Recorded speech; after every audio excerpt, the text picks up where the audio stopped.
Misję rozpowszechniania wiedzy historycznej realizujemy m.in. dzięki wsparciu patronów. Jeśli chcesz nam w niej pomóc, skorzystaj z linku w opisie pod filmem, a staniesz się częścią History Hiking i otrzymasz rozmaite bonusy. Serdecznie Wam za to dziękujemy.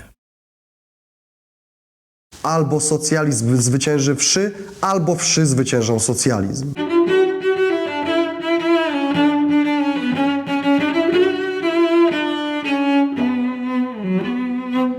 Witamy w kolejnym odcinku History Hiking. Jesteśmy dzisiaj w Krakowie, w mieście, w którym został pochowany wybitny dla świata medycyny naukowiec i polski bohater. Mowa tu o Rudolfie Weiglu, karmicielu wszy, który swoją działalnością uratował tysiące ludzi od zagłady. Zanim przejdziemy do sedna, chcę polecić Wam pewną książkę, a właściwie audiobook. Wyobraźcie sobie, że kiedy krakowska malarka i pisarka Roma Ligocka, oglądając film Lista Schindlera Stevena Spielberga, szczególną uwagę zwróciła na postać dziewczynki w czerwonym płaszczyku. Rozpoznała w niej siebie samą i tak też zatytułowała autobiografię. Autorka opisuje tam swoje wstrząsające wojenne losy. Ujawnia też zmagania z depresją, będącą rezultatem wojennej traumy. Dziewczynkę w czerwonym płaszczyku Romy Ligockiej możecie odsłuchać, czytaną przez Maję Ostaszewską na Audiotece, która jest naszym stałym sponsorem. Tyfus to choroba, która uśmierciła na przestrzeni wieków dosłownie setki tysięcy ludzi. Była zmorą wielu narodów, z którą nie każdy wiedział, jak walczyć, choć ludzkości znana była już w zasadzie od wieku XI. Potocznie choroba ta nazywana jest chorobą brudnych rąk i powstawała także w wyniku po prostu nieprzestrzegania higieny. A o warunki higieny szczególnie trudno w warunkach polowych, w trakcie bitew, wojen, w okopach, podczas po prostu walk. Choroba dosłownie dziesiątkowała żołnierzy różnych armii. I żeby zrozumieć, jak potężny był to problem, wystarczy spojrzeć na oficjalne statystyki. Tylko w trakcie wojen burskich w południowej Afryce w przeciągu 2 lat chorobą tą zaraziło się 40 000 brytyjskich żołnierzy, z czego 11 000 zmarło. Kolejnym przykładem może być Stalingrad. Radzieccy żołnierze wzięli do niewoli 108 000 niemieckich żołnierzy, z czego około 100 000 zmarło właśnie na tyfus.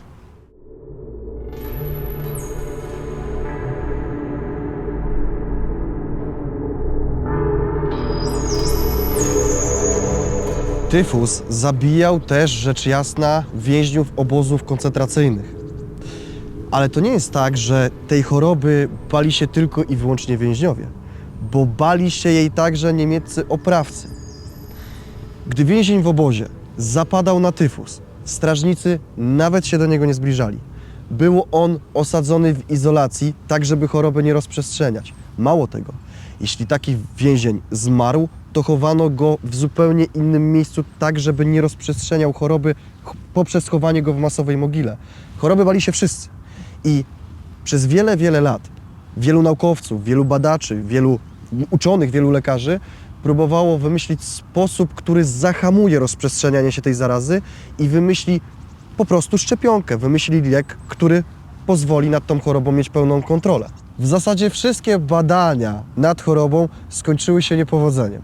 Do czasu, aż Rudolf Weigl całkowicie nie zrewolucjonizował badań nad tyfusem.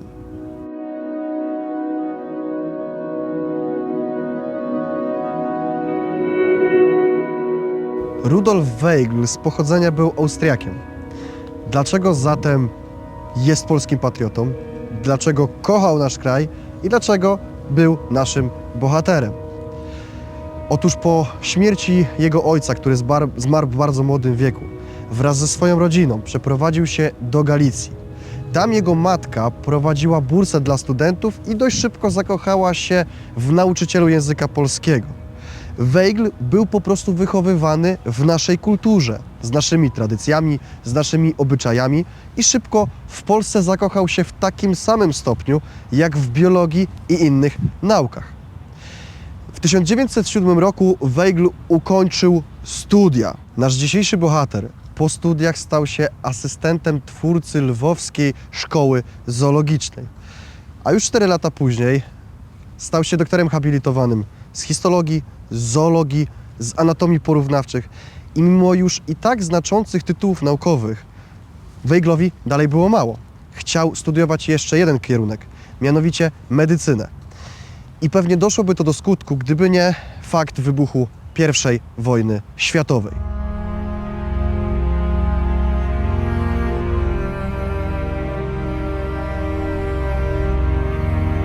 Na wojnie każda armia świata potrzebuje specjalistów, także w dziedzinie medycyny i w dziedzinie bakteriologicznej. Takim specjalistą był właśnie Weigl. I wojna światowa spowodowała, że Weigl zetknął się z przerażającą chorobą, jaką był właśnie tyfus plamisty. Rudolf Weigl początkowo pracował w obozach jenieckich na Morawach. Z czasem przeniósł się do laboratorium bakteriologicznego w Przemyślu, w którym zresztą był kierownikiem i specjalistą do spraw badań nad tyfusem. A główną przyczyną tej choroby, główną przyczyną jej roznoszenia były właśnie wszy, z którymi Weigl miał pracować. Swoją działalność oczywiście Weigl prowadził także po zakończeniu Wielkiej Wojny Okopowej. A pamiętać trzeba, że podczas I wojny światowej tyfus plamisty zabił około 60 000 austriackich żołnierzy.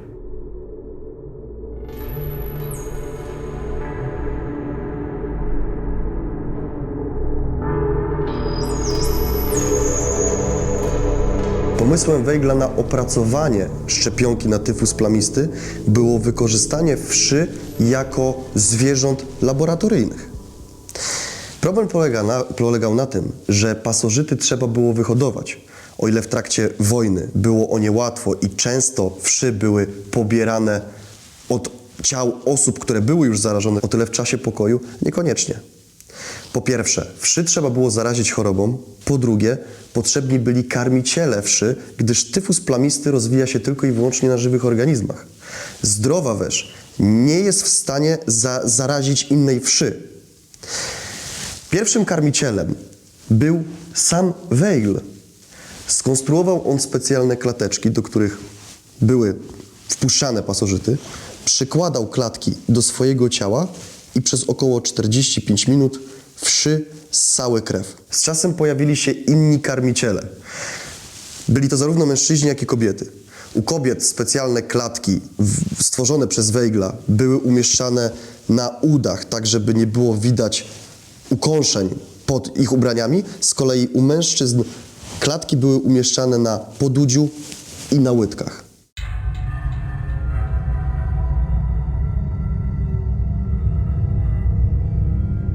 Pobieranie wszy z ofiar tyfusu plamistego było operacją szalenie ryzykowną i niosło za sobą oczywiście ogromne ryzyko zarażenia. Ale naszego bohatera w żaden sposób to nie zniechęciło, pomimo tego, że sam przypadkowo zaraził się tyfusem. I pomimo tego, że jego stan był fatalny, pomimo wysokiej gorączki, Rudolf Weigl prowadził na własnym ciele obserwacje i to właśnie podczas swojej, przecież śmiertelnej choroby, opatentował sposób na, uwaga, sztuczne zarażanie pasożytów tyfusem.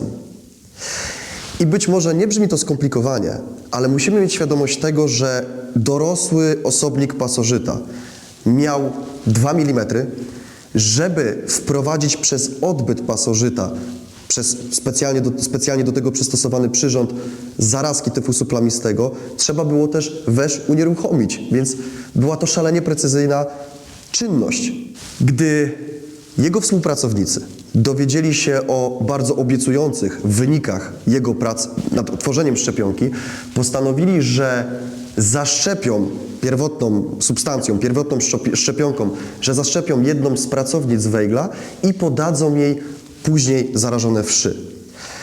Weigl nie mógł o tym wiedzieć, dlatego że niesamowity był z jeszcze jednego powodu. Pomimo bardzo obiecujących wyników, pomimo bycia bliskim bardzo przełomowego odkrycia w dziedzinie medycyny, Weigl był wielkim przeciwnikiem testów na ludziach.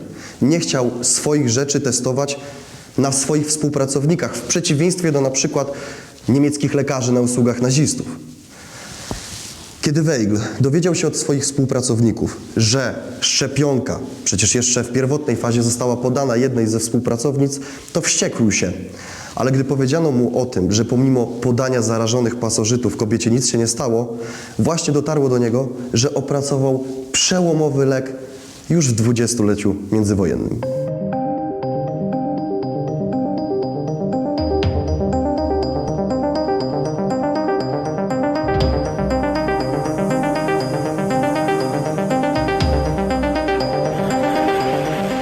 Polski naukowiec wyznawał zasadę, że jego wynalazki nie mają być tylko zarezerwowane dla wojska, ale mają być dostępne dla wszystkich. Dlatego już po zakończeniu I wojny światowej Weigl wraz ze swoim zespołem rozpoczął masową i szeroką akcję szczepień. Pierwsze z nich miały miejsce w Małopolsce, gdyż to tam obawiano się, że ryzyko rozprzestrzenienia się tyfusu jest największe. W początkowych fazach masowych szczepień Weigl i jego ludzie zaszczepili aż 130 000 osób. Było w zasadzie tylko kwestią czasu, kiedy szczepionką Weigla zaczął interesować się, mówiąc wprost, cały świat. Już w latach 30. szczepionka Weigla była dostępna w Afryce, w Australii i w Chinach. Weigl 200 sztuk swoich szczepionek wysłał do Chin dla europejskich misjonarzy, których tyfus dosłownie dziesiątkował. Odpowiedź z Chin była bardzo wymowna i pokazująca, jak skuteczny był lek Weigla. Odpowiedź Chin brzmiała tak. Umieralność wśród misjonarzy spadła w zasadzie do zera.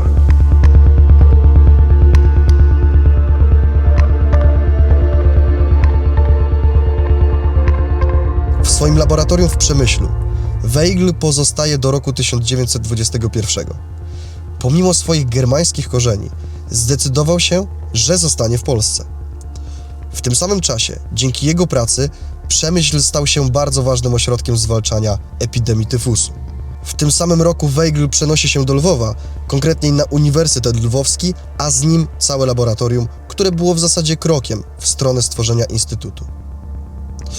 Nasz bohater już od 1922 był zgłaszany do Nagrody Nobla, ale jego przesadna skromność nie wpływała pozytywnie na wspieranie kandydatury. Na przestrzeni lat otrzymywał jednak bardzo prestiżowe nagrody i odznaczenia, w tym chociażby Order Rycerski Świętego Grzegorza, papieski order, który był najwyższym odznaczeniem od papieża, jakie może otrzymać świecka osoba.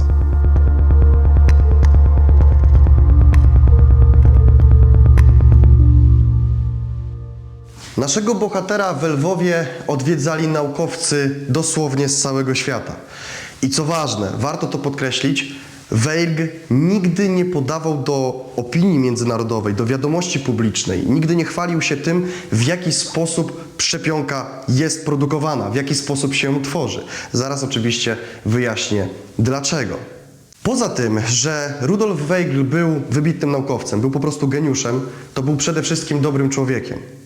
Już na uniwersytecie sprzeciwiał się jakiejkolwiek segregacji i jakiejkolwiek antysemickiej polityce get ławkowych i innych tego rodzaju wymysłów. Był wielkim przeciwnikiem dzielenia ludzi i wielkim przeciwnikiem systemów totalitarnych. W lutym 1939 Weigl przebywał w Afryce, gdzie pozyskiwał szczepy afrykańskich bakterii na potrzeby swoich prac i oczywiście pomagał w walce z epidemią tyfusu plamistego. Weigl do Polski wrócił nagle. Doskonale zdawał sobie sprawę z tego, że najpewniej Niemcy prędzej czy później zbrojnie wejdą na tereny Polski. Czuł się patriotą i wiedział, że może być potrzebny nie tyle co w Lwowie, w swoim mieście, co po prostu w kraju. Doskonale zdawał sobie sprawę też z tego, że ze względu na lek, który opracował, że ze względu na swoją szczepionkę, okupanci nie będą chcieli go zamordować, a wykorzystać. I to właśnie dlatego nie chwalił się tym, jak produkowana jest szczepionka.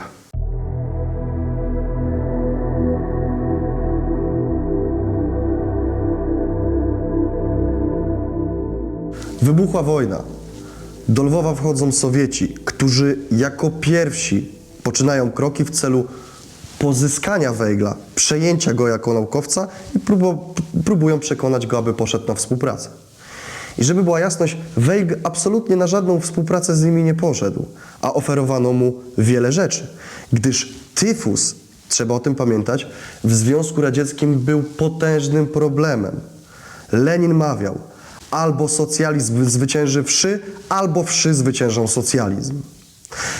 Do tego stopnia zależało im na Weiglu, że w Lwowie odwiedzał go sam Chruszczow.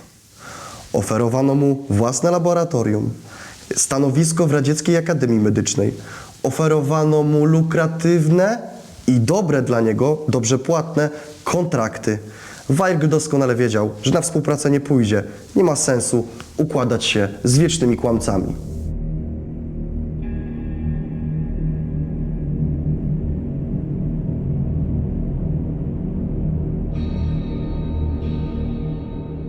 Weigl już w czasie sowieckiej okupacji Lwowa zatrudniał osoby narażone na represje u siebie, czym po prostu je ratował.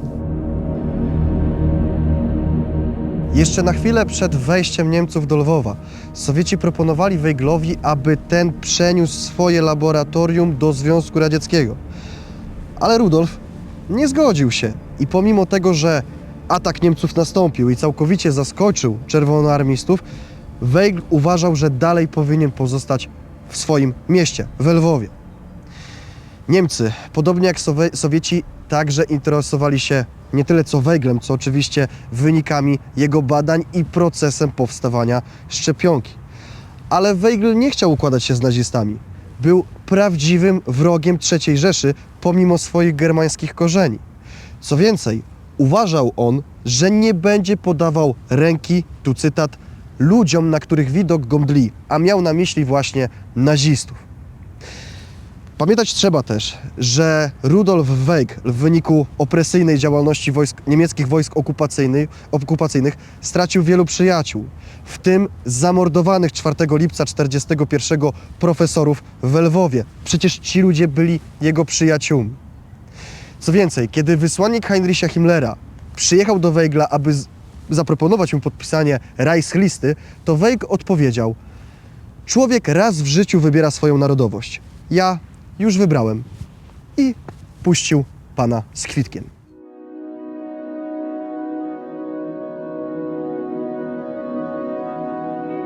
Niemcy kusili Weigla wieloma propozycjami pójścia na współpracę, chociażby objęciem katedry w Berlinie i poparciem dla jego kandydatury w ramach Nagrody Nobla.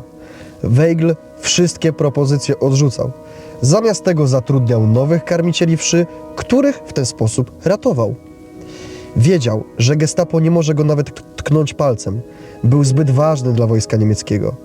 Poza tym funkcjonariusze niemieckiego aparatu bezpieczeństwa nie mogli zbliżać się do osób potencjalnie zakażonych tyfusem, a w grupie podwyższonego ryzyka byli właśnie karmiciele. A kim byli pracownicy Weigla? Byli to bohaterowie polskiego państwa podziemnego, członkowie konspiracji, polska inteligencja. Weigl jako karmiciel zatrudniał także Żydów. Dziś mówi się o tym, że mógł uratować nawet 5000 osób, ale liczba ta może być naprawdę znacznie większa. Każdy z pracowników otrzymywał też specjalną legitymację Instytutu, która była niejako immunitetem zwalniającym karmicieli z potencjalnego aresztowania przez gestapo. Instytut Weigla stał się w pewnym momencie dosłownie siedzibą polskiej konspiracji.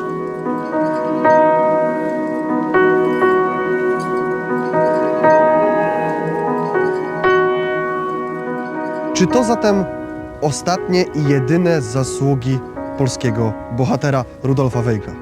Otóż nie. W pewnym momencie masowa produkcja szczepionek na tyfus przybrała charakter iście czarnorynkowy. Była produkowana w podziemiu. Co więcej, była ona szmuglowana dla polskich partyzantów do warszawskiego, do lwowskiego getta. Trafiała także do obozów koncentracyjnych. Więc taka prawdziwa liczba osób, które udało się uratować dzięki działalności Rudolfa Weigla, może być w rzeczywistości dużo większa. Warto też zadać sobie kluczowe pytanie, aby zrozumieć, dlaczego historia po prostu zapomniała o Rudolfie Weiglu. Czy szczepionki na tyfus plamisty trafiały do Wehrmachtu? Tak, ale Rudolf Weigl nie podpisał Reichslisty, musiał zgodzić się na pewne ustępstwa w wyższym celu. Aby móc ratować, jak widzimy, bardzo dużą ilość ludzi, musiał na pewne ustępstwa pójść, aby móc w spokoju prowadzić swoje badania. Nie chciał zaprzepaścić tylu lat badań naukowych, pracy, swoich doświadczeń, a przede wszystkim dalej chciał ratować ludzi. Wiedział też doskonale, że ratując polską inteligencję, a wojna prędzej czy później się skończy, będzie ratował tych ludzi, którzy pomogą po wojnie po prostu odbudować jego ukochany kraj, czyli Polskę.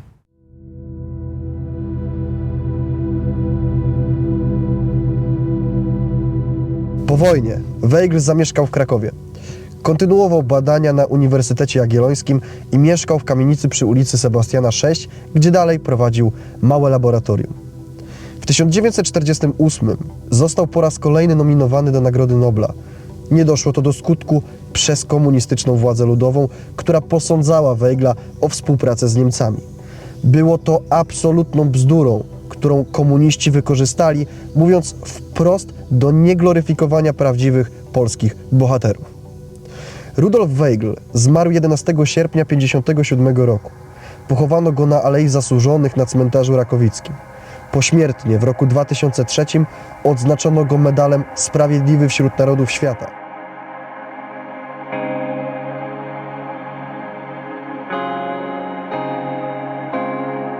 To wszystko na dziś. Dziękujemy, że byliście z nami w kolejnej historycznej podróży i pamiętajcie o ofercie naszego sponsora.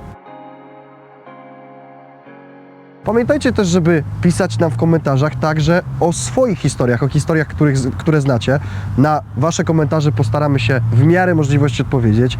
Dziękujemy, że subskrybujecie kanał, dziękujemy, że wspieracie i oglądacie kanał History Hiking, dziękujemy, że subskrybujecie nasz kanał. Pamiętajcie, żeby kliknąć w dzwoneczek, który przypomni Wam o każdym nowym filmie i widzimy się w kolejnej historycznej podróży. Do zobaczenia. Serdecznie dziękujemy za wsparcie wszystkim patronom. To dzięki Wam możemy realizować kolejne odcinki. Jeśli chcesz wesprzeć naszą misję, skorzystaj z linku w opisie pod filmem. W zamian odwdzięczymy się różnymi bonusami, jak dostęp do ekskluzywnych filmów, których nie obejrzycie nigdzie indziej, zaproszenie do zamkniętej grupy na Facebooku, uwzględnienie w napisach końcowych i wiele innych.